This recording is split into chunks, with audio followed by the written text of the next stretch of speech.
Welcome to this episode of Forgiving the Girl Inside, a Matter of the Heart. I'm your hostess, Lisa Drennon, and welcome to Sharing the Secret. This is a podcast series blast in the month of May of 2022. So if you're watching this in the future, welcome. In this whole entire month, we are sharing courageous women are sharing their healing journey story from post-abortion, miscarriage, or loss of a child through death or accident. And it is a beautiful way for us to share, to reveal, to heal. So in today's episode, it's a quick educational, sharing from yours truly of my story of having 2 abortions and the emotional impact it has made on my life and what I have done with that experience, with those experiences. So it was 1985. I think for a second. 1985.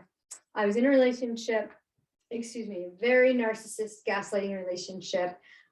He said to jump. I asked how high. I literally did everything for this person. And when I chose to give up my virginity to him, it was a no-brainer for me, right? I loved him with my whole heart. I mean, it hurt so bad, that kind of love that you have where you're so infatuated, you're so obsessed, you're so like, wow, this person is paying attention to me. This is going to be so amazing. And that, we as women, we think about the fairy tale love, and, most of us grew up with Disney, and there was Snow White and Cinderella and all the beautiful princesses who waited for their perfect Prince Charming. But when you meet them, they're Prince Charming, and then things go south quick, right? So we were in this love-hate relationship, and I gave him my virginity, which made me emotionally tied to him because of the way I was brought up in a Catholic Italian background. 1, you didn't have premarital sex. 2, if you did, you ended up marrying a guy. And 3, that was sacred, right? That relationship, that level of intimacy was not to be thought lightly of. So if you chose to sleep with somebody, you're basically calling that out, you're choosing that person as your mate. So here I am, I was 15 when I met him, and we got intimate. He was 3 years older than me, and I ended up pregnant. Why wasn't I on birth control? Okay, because I had a very conditioning statement from my mom that birth control was a form of abortion, and you don't take birth control, not alone that we're sleeping, okay, that we're fornicating, right? So all these mixed messages, I was petrified. I was literally conditioned to believe that if I took birth control, even though I was having premarital sex, that I would somehow go to hell. Okay, I know it sounds crazy. It's crazy, I know. But this was the thought process for my 15-year-old self. So we ended up getting pregnant. I remember the day I told him, and I was scared. I was like, my period came like clockwork every 28 days. I was on a cycle. Before I met him, I never even had cramps. And when I met him, ironically, I got cramps. You go figure. But anyways, your body keeps the score. If you haven't read that book, I highly recommend it. So I remember telling him, he's like, oh, well, you're gonna have an abortion. I'm like, okay, all right. And bobblehead sitting here. And I didn't think twice about it. And like, you can't tell your mom, like, my mother would kill you before she killed me. So yeah, no, we're not telling my mom. And we looked into, I went to Planned Parenthood, we found out the cost and when it could be done. And I was really early in the pregnancy, and when they were giving me the education, basically I received information in my own being. I don't know if this is fact or fiction, that it was a blob, that it was like a tumor, and removing it was just like removing a cyst from your body. Okay, no harm, right? I don't want a cyst in my body, okay? So I immediately got it done, and I remember like I was taking Valium. I remember walking in. And I had 2 abortions. The first abortion, I'm not sure the difference between the 2. When the events took place, I blurted out to the point where I don't remember the exact details. I do remember going there, and there was a crowd, and there was people holding signs, picketing, saying choose life and all of that, pro-lifers.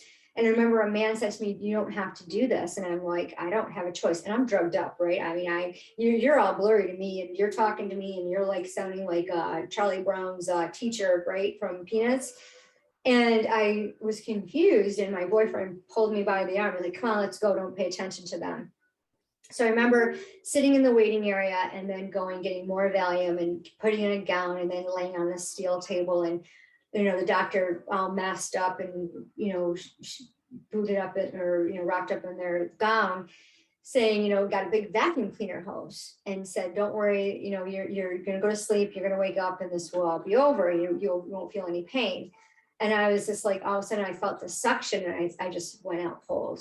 And the next thing I remember is waking up in my boyfriend's bedroom, which was in a basement apartment, and it was cold and it was black and dark, and it was dreary and damp, and it was damp. And I remember freezing. I was just freezing cold and I was exhausted. I could barely get my head off the pillow. And I sat up and my mouth was so dry. I mean, it felt like it was cotton. It was just so dry. And he had given me a glass of warm water and it was just, it touched my lips. And at that moment, I decided that I hated his guts. And I just despised him. And he's like, well, are you hungry? And I'm like, yeah. And I looked at the bed. I went to go get up and I was really dizzy and there was blood everywhere. And he hands me a hamburger smothered in ketchup and it was just drowning. And all I could think of was the blood everywhere. And this ketchup represented this blood. And I realized how famished I was. And I started eating it. It was like cardboard. And to this day, I will not put ketchup on my hamburger. I do not like ketchup. Very rarely will I put on my French fries. It was a very powerful memory. And I remember I bled out for quite some time, 6-8 weeks. And of course, we started the cycle again. We were just so hot for each other. 8 weeks later, when the bleeding started to subside, we were back at it again. And, I'm going to share my second story about the second abortion with you.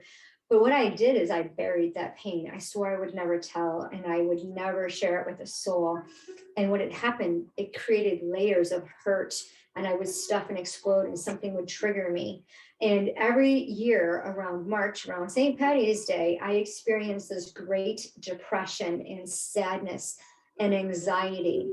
And I now know that that's the time of my first abortion. And I couldn't remember what the dates were, what the time frames, what would that child's birthday be. My first abortion, he was a boy, his name is Michael. And I'll share about my second abortion on the next show. But the impact that it had on me emotionally and physically and mentally were beyond anything that I could have imagined. No one tells you what this part is. So if you've experienced abortion, I know it is a tough time that you're going through, and you may be one of those women that says, oh, it was no big deal. It is a big deal. And I want to share with you a safe place where you can come and grieve that loss, because it is a loss. As mamas, it's a loss. We are designed by God to create life, to hold life in our wombs.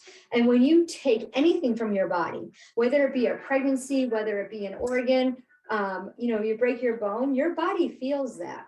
And if you're experiencing physical pain from unprocessed grieving, unprocessed hurt, it could be related. It could be connected. Okay. So I've been on a mission after experiencing all the loss and the grief and what I've kept secret for so many years. You're talking from 1986 until August of 20 was the first time I shared my story publicly. Okay. In 2016, I shared it with my husband and my family. I told two of my kids, I have three adult children living, and I told my oldest in October, November of 19, because in February of 21, October, November of 2020 is when I told them. February of 21, I published my book, Forgiving the Girl Inside, Finding Balance, Freedom, and Fun in Your Life, which is my story of my 2 abortions and the healing mechanism, the modalities I implemented that took me over 3 decades to heal from this loss that I never processed. So if you're in that position, my heart goes out to you. You are loved, you are valuable, you are precious. You are designed by God for such a time as this, and your past choices do not define who you are. You're here for a reason, and God is in the details. And if you haven't processed that hurt, if you haven't celebrated your baby's birthing, the birth, your baby was born. And I believe that at conception, it is a baby. I did not believe that when I was 16 years old. Okay, my perspective has changed. But the Bible says to give thanks in all circumstances, captivate your thoughts, make them obedient to Christ. I used to think horrible things about myself for having those abortions. I was a murderer. I was no good. I was scum. God was going to strike me down. I didn't trust God. My faith was just wavering, and I had no one to support me. I didn't feel like I could talk to anybody. When I met my husband, I wasn't going to tell him. Heck no. I didn't want him to know how horrible I was. So I turned to people pleasing, and I did all kinds of things for everyone else. And inside I was miserable, and I wasn't able to be who I wanted to be. I couldn't trust myself. I couldn't honor my heart's desires because I didn't think I deserved it. I didn't think I was good enough. And even though I was a Christian, I was saved at the age of 12 in 1979, I still messed up. Look at how much I messed up. God's not going to forgive me. No way. I didn't even understand the concept. I had the knowledge, but I didn't know. I didn't understand how it applied to me. How could it apply to me? And one of the things I did not want to hear is somebody quoting Bible verses on me, telling me, oh, this and that. I know that's not where I was emotionally, mentally. My mindset wasn't there. Okay. I wanted help. I was in counseling from 1986 until 2021. And I saw some form of therapy, read books on anger. I was so angry, and I wasn't sure how to process it. And all of this was coming out sideways, and I self-sabotaged. I overate, overdrank, and overspent. I got addicted to 0% credit cards and played a game with my money for many years and hid it from my husband and justified my actions. Are you in that same boat? If so, I want to help you. I have a group called a heart-centered, I'm sorry, I'm getting a little choked up here. I have a group that just launched literally like a week ago. I've been shy about putting it out there because I know how sensitive the subject is, but it's a safe place to be heard, to be seen, to share with no judgment, because your voice matters. You matter. And when you could heal, when you reveal, you heal, and mountains move. Shifts happen when you can captivate those thoughts, align them with your heart's desire, and get the actions, get the results, get the desire that you want. The description of the group, the link to join the group is in the description. I hope to see you there. Remember, mindset is the crux of all that we do. It's a matter of the heart.